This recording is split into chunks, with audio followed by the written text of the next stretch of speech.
प्यारे बच्चों, problem number 27 को देखते हैं। हमसे कह रहा why are shockers use in car. Car के अंदर शॉकर्स का इस्तेमाल क्या है। हमसे कह रहा है स्कूटर के अंदर भी लगे हुए होते हैं और मोटरसाइकिल के अंदर भी शॉकर्स लगे हुए होते हैं। झटके को जो शॉक एब्जॉर्बर्स होते हैं, स्प्रिंग शेप की जो होते हैं, तो वो शॉकर्स क्यों लगे हुए होते हैं बताओ। देखो, आपको पता है जब झटका आता है, बाइक चला रहे हो झटका आता है तो शॉकर्स कहीं ना कहीं दबते हैं। अगर मैं ये कहूँ कि शॉकर्स नहीं है तब झटके पर आपको भी एक झटका महसूस होगा। गड्ढे में झटके पर कहाँ, जैसे कि जंप आ गया तो जंप में एकदम झटका फील होगा। अगर गड्ढे में गाड़ी चली गई तो गड्ढे में आपको बहुत बुरा झटका लगेगा। तो उस कंडीशन में क्या हो रहा है जब शॉकर्स नहीं है, तो जब शॉकर्स नहीं है तब आपको पता है कि झटके में जो आपको पता है ना, झटके में जो इम्पल्स है वो कांस्टेंट रहनी है। चेंज इन मोमेंटम तो कांस्टेंट रहना सिस्टम का।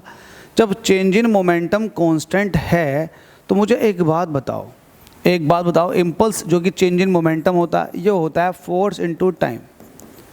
ठीक है, मुझे पता है जब सिस्टम का इम्पल्स कांस्टेंट है, मोमेंटम कांस्टेंट है, चेंज इन मोमेंटम, तब फोर्स जो होता है वो टाइम के इन्वर्सली प्रोपोर्शनल हो जाता है। It means time of contact बहुत कम है या टाइम ऑफ इम्प्रेशन बहुत कम है, तो कहीं ना कहीं फोर्स बहुत ज़्यादा लगनी शुरू हो जाती है।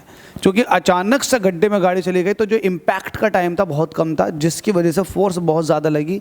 ये तब का केस है जब शॉकर्स नहीं है गाड़ी के अंदर।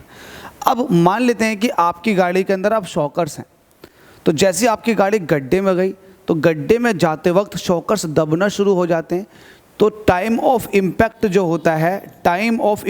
होता है वो बढ़ जाता।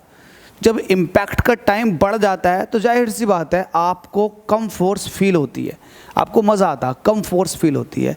अच्छा, ये इन्वर्सली प्रोपोर्शनल है, तो फिर इम्पल्स का क्या होगा। इम्पल्स है चेंज इन मोमेंटम।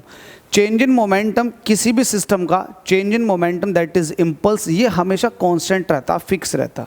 अगर कोई एक्सटर्नल एजेंट वर्क ना करे, कोई एक्सटर्नल फोर्स वर्किंग में ना आए, तो सिस्टम का जो मोमेंटम होता है ना वो फिक्स होता। इट मीन्स जो इनिशियल मोमेंटम होता है वो फाइनल मोमेंटम भी होता है। ठीक है, इस बात को ध्यान में रखिएगा। तो चेंज इन मोमेंटम ये एक तरह का फिक्स क्वांटिटी है जिसको आप इम्पल्स कह रहे हो। तो जब इसको फिक्स रखना तो जाहिर सी बात है फोर्स जो है वो डेल्टा टी, मतलब टाइम के, ये टाइम डेल्टा टी बोलते हैं, टाइम ऑफ इम्पैक्ट के इन्वर्सली प्रोपोर्शनल हो जाता है। झटके में अचानक से गाड़ी का जाना तो टाइम ऑफ इम्पैक्ट बहुत कम होता है जब शॉकर्स नहीं लगे हुए होते। जब टाइम ऑफ इम्पैक्ट बहुत कम होता है तो बहुत ज़्यादा फोर्स जनरेट हो जाती है, जिसकी वजह से आपको एक सीवर अटैक या सीवर इंजरी भी हो सकती है। लेकिन जब शॉकर्स लगे हुए होते हैं तो टाइम ऑफ इम्पैक्ट बढ़ जाता है, क्योंकि शॉकर्स दबते हैं ज़मीन में। जब गड्ढे के अंदर गाड़ी जाती है तो शॉकर्स दबते हैं, जिसकी वजह से जो टाइम ऑफ इम्पैक्ट है वो बढ़ जाता है, जिसकी वजह से आप कम फोर्स फील करते हो, आपको कम झटका फील होता। तो उम्मीद करता हूँ ये आपको समझ में आ गया होगा। डिटेल एक्सप्लेनेशन बताई गई है कि कार के अंदर, स्कूटर्स के अंदर, बाइसिकल के अंदर क्यों शॉक एब्जॉर्बर इस्तेमाल किए जाते हैं। अगर आपको समझ में आ गया हो तो वीडियो को लाइक कर दें, चैनल को सब्सक्राइब कर दें, जितना हो सके वीडियो को शेयर करें। Thank you so much.